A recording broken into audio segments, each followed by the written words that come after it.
Bona tarda.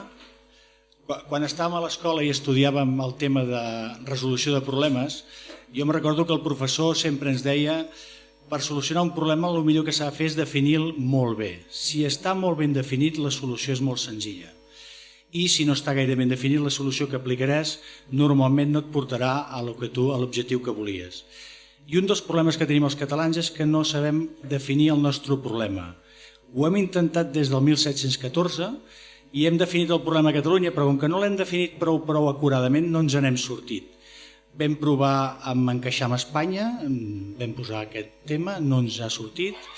Vam dir modernitzarem Espanya, sí que s'ha modernitzat però no s'ha democratitzat i encara tenim un problema més greu. Vam dir, ostres, provarem un altre, a veure si aquest problema el resolvem sent federalistes, tampoc ens en sortim. Algú ha dit que podríem ser confederalistes, tampoc ens en sortim. Però jo crec que la definició del problema per mi passa abans del 1714. Nosaltres teníem un estat on podíem tenir la nostra moneda, teníem el nostre exèrcit, teníem el nostre govern, podíem fer les nostres lleis, fèiem les nostres contribucions, teníem les nostres ambaixades i el que hem de tornar a recuperar és això. Per mi la definició del problema català és que no tenim estat, perquè no tenim ni poder polític ni poder econòmic. I al moment que tinguem això, tenim el problema resolt.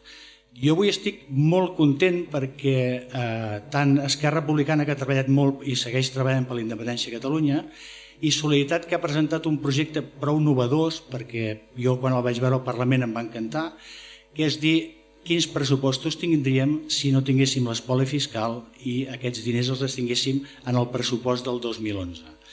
I aquest ja és una definició del problema i al moment que el tinguem definit bé el problema, la solució la tindrem molt senzilla. Jo només us ensenyaré un parell de transparències, com veureu aquí, i la primera transparència és què faríem amb tots els diners de l'espoli fiscal. Vosaltres sabeu que l'espoli fiscal en aquest moment està xifrat quasi en un 10% del nostre producte interior brut, que són uns 20-21.000 milions d'euros a l'any, que són molts diners. És l'espoli més gran que pateix un país en aquest moment en el món. I la pregunta és, home, si nosaltres tinguéssim un estat, aquests diners que ara se'ls queda l'estat espanyol per repartir-los, que li diu la famosa solidaritat, el tema és, ens els quedaríem nosaltres, però com els repartiríem aquests diners? Jo només he fet, com a la Fundació Catalunya Estat, és una proposta de com repartir aquests diners. N'hi ha moltes, perquè repartir els diners, com deia Aristòtil, deia que la política és l'art de repartir els diners. Per tant, democràticament el poble de Catalunya ha de decidir com s'han de repartir aquests diners. Però nosaltres només llancem una proposta. Mireu, aquest és el total, quasi 21.000 milions d'euros, que és l'espoli fiscal, i el podríem dividir en aquests conceptes. Un 11%, que serien 2.200 milions d'euros, el podríem posar només a competències d'estat, de crear l'estat. La contribució directa a la Unió Europea, perquè seríem l'estat número, suposo, 28è de la Unió Europea, hauríem de crear les ambaixades i una sèrie de diversos. Aquest seria una partida, un 11%. Agafaríem un altre 11% i el destinaríem a noves infraestructures. Lògicament, tots sabeu que hem d'ampliar sobretot la línia de ferrocarril, la de mercaderies, que és la que tenim, que no en tenim pràcticament, però hem de crear autovies, hem de fer més hospitals, hem de fer treure tots els barracons de Catalunya. Doncs tots aquests diners, un 11% d'aquests quasi 21.000 milions. Una altra partida, que és la partida més gran, un 38%, quasi 8.000 milions d'euros, nosaltres pensem que l'hem de destinar a reducció d'impostos. Primera reducció és l'impost de societats. Com que Catalunya haurà de tenir el seu estat i per evitar un possible boicot, si rebaixem l'impost de societats no se'ns deslocalitzarà cap empresa, els empresaris tindran diners per reinvertir i amb aquest baixada de l'impost de societats podem atreure empreses que vulguin venir aquí a Catalunya per la situació estratègica i per la facilitat que hi haurà. A més, els nous emprenedors també tindran un estímul per voler crear més empreses. L'únic que això està pensat és per crear llocs de treballs i crear més riquesa per poder-la repartir i tenir un bon benestar.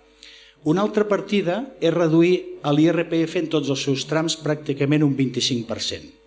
Què vol dir reduir l'IRPF? Vol dir que tots els treballadors a fi de mes tindran més diners a la butxaca que consumiran o estalviaran. l'estalvi servirà per inversions i el consum servirà per aixecar l'economia catalana. Això seria una mesura ràpida. I després, lògicament, a polítiques socials, perquè som un país que necessitem l'estat del benestar, nosaltres cuidem de la nostra gent, doncs salut, educació, beques, hospitals, etc. I l'última partida, que seria la segona més important, a pensions. Els pensionistes catalans han treballat molt i durant molts anys i es mereixen una paga digna. Aquí seria incrementar les pensions un 10%, o el que és el mateix, fer una paga d'uns 1.200 euros a l'any i reduir la cotització d'empresaris un 10% de la quota de la Seguretat Social i realment fer un fons de pensió que no sigui de repartiment, sinó que sigui de cotització. I proposem que un 1% del PIB català per llei es destini a pensions. Si féssim això, per cada any d'un 1% garantim 7 anys de pensions. Vull dir que aquest seria un pressupost prou just. Doncs aquest és el llançament de dir aquests 20.600 milions s'han de sumar al pressupost d'aquest any i ens anirem als 60.000 milions. És una manera de repartir els diners. I perquè veieu on estem en aquest moment a Catalunya, fixeu-vos un detall, això està tret de la setmana passada que ho va publicar les dades a l'Eurostat, que és l'Oficina Estadística de la Unió Europea, i la Unió Europea, la renda per càpita dels 27, la mitjana són 24.500 euros per habitant.